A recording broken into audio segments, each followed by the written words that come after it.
Hey guys, and welcome to our review of the Redmi Note 8 Pro. Now, this is an average 15 to 16,000 rupee phone. So, everything you've come to expect from this point of price is all present and accounted for.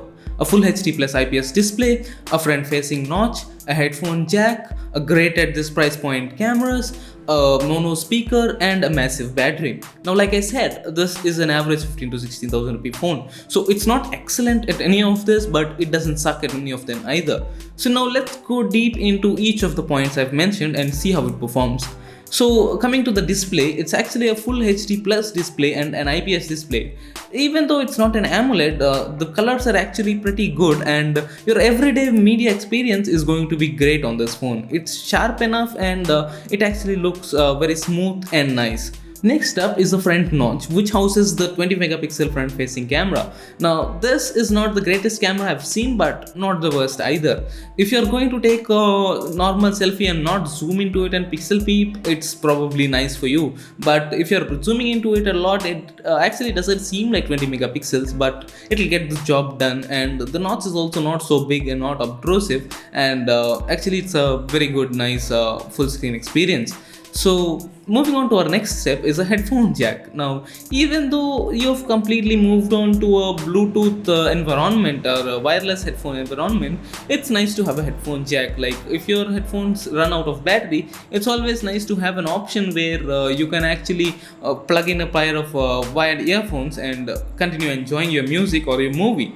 So it's great to have a headphone jack. Next up are the cameras. Now we have a triple camera setup if you don't include the depth scanner. So let's talk about it. There are three cameras. The first is a 64 megapixel main camera, and then we have an 8 megapixel ultra wide camera, and then we have a macro camera as well. So let's talk about how they perform. Since it's a 64 megapixel camera, it actually fails in low light, but if you're shooting at ample lighting situations where you have a ton of light, it actually performs very well and the results are very sharp and pleasant to look at. But if you're shooting in a low light situation, it starts to fall apart really quickly. Now, same is the case with the ultra wide camera as well.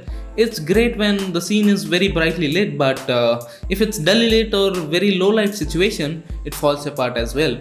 Now, the thing that we thought as a 2x zoom in our unboxing video is actually a macro mode but labeled as 2x, and it's actually a very good and a cool thing to have, at least at this price point.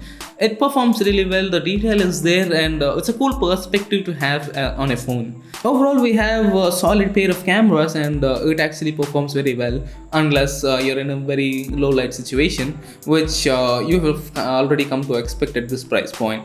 Next up, we have the mono speakers.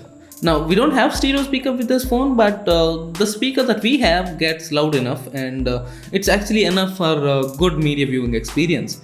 You might accidentally block it with your finger when you're holding the phone, and that's the disadvantage of not having a stereo speaker.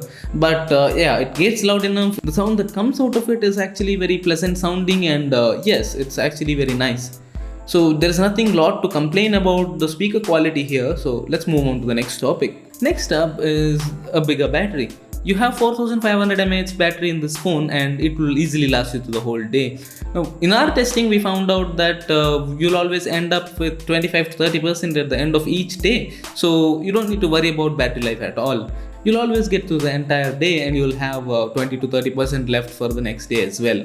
And standby times are also great. If you don't use the phone for a whole day, it will just drain 5 to 6% of the battery, which is actually great. Now, besides these things, there are actually small things that I love about this phone. First thing is the Type-C port that Xiaomi has included on this phone. Now, I've actually made an entire video about this, previously requesting manufacturers to move on to Type-C, and now that Xiaomi has done it, I actually love that about this phone. It's actually convenient. You don't need to lug around micro USB just for your phone, so it's actually very convenient. Next up is the IR blaster. Now this is something until you have on your phone, you don't realize you need it. It's very convenient. Let's say you have to control your TV or your AC and they're not actually smart. You can actually use the IR blaster to control your TV or AC or anything else. So this is something you don't realize until you have it in a phone, but when you have it, it's actually very convenient. Now, next up is a fingerprint scanner. We don't have a under display fingerprint scanner on this phone, but the rear mounting fingerprint scanner is so freakishly fast that I never missed an under display fingerprint scanner. It's so convenient. The minute you take the phone out of your pocket and start facing it to your face and touch your finger on the sensor, it's already unlocked. So I cannot complain anything about that. I love the fingerprint scanner on this phone. Now the last thing is actually the MediaTek G90T chipset that Xiaomi has included in this phone. It's a very powerful chipset, and day-to-day usage has been very smooth to me. I've never experienced any lags, and I've also played heavy games on this phone and haven't been disappointed since. So day-to-day usage is very smooth, and as benchmarks suggest also, it gains actually very high scores in both AnTuTu as well as Geekbench. So here are the benchmark scores for your quick reference if you want to take a quick glance. Now that the good things are over, let's move on to the cons. These are some things I don't like about this phone, but all of them have a solution. First thing is the bloatware that this phone comes with. So I've already shown you the different folders that are on this phone that comes with bloatwares like games and accessory applications. But the good thing is that you can uninstall them. But I don't like the fact that they're included in the first place. But a quick solution to this is to just uninstall them. The second thing I don't like about this phone is MIUI. I just can't get used to MIUI's interface, and the lack of drawer actually bugs me a lot. So I can't get used to this, but as usual there is a quick fix to this. You can actually download Nova Launcher or a launcher to fix this problem. So over and all, it's actually a very great phone at this price. So if you are buying this phone, I'd advise you to buy the 6GB RAM 128GB storage version of this phone, and you'll not regret it. And if you're considering to buy this phone, I am leaving an affiliate link in the description below. If you buy through that, it'll actually help the channel out. So if you're deciding to buy a phone, buy it through the link in the description below. If you liked our review of this phone, click the like button, and if you like to watch more cool stuff like this, consider subscribing to our channel, and I'll see you in the next one.